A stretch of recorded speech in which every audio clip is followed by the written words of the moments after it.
السلام علیکم، میرا نام ہے دانش ٹرینر اور آج ہے 20 نومبر۔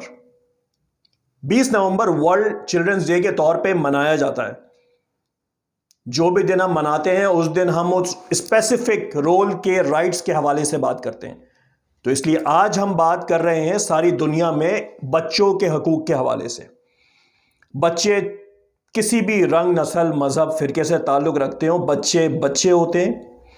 بچے ڈیورسڈ پیرنٹس کے ہوں یا ڈیورسڈ پیرنٹس کے نہ ہوں، وہ بھی بچے ہی ہوتے ہیں۔ میرا آپ لوگوں سے معصومانہ اور مؤدبانہ سوال یہ ہے کہ کیا ڈیورسڈ پیرنٹس کے جو مائنرز ہیں وہ بچے کہلانے کے حقدار نہیں ہیں؟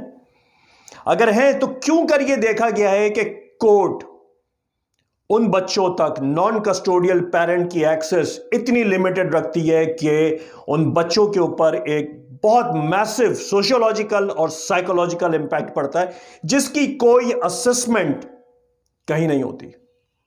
اس امپیکٹ کا ذمہ دار کون ہے؟ ہم کب ڈیولپڈ کنٹریز کی طرح کھڑے ہوں گے کہ ڈیورسڈ پیرنٹس اپنے بچوں تک رسائی حاصل کر سکیں گے اور ایک ماں ایک باپ دونوں اپنا پورا حق ادا کر سکیں گے؟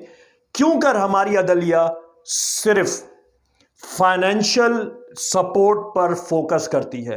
یہ جو سائیکولوجیکل اور سوشیولوجیکل امپیکٹ بچوں کے اوپر پڑتا ہے، اس کو کس دن اور کب کاؤنٹ کیا جائے گا اور اس کے اگینسٹ پریونٹیو میجرز کب سے لیے جائیں گے؟ بہت شکریہ۔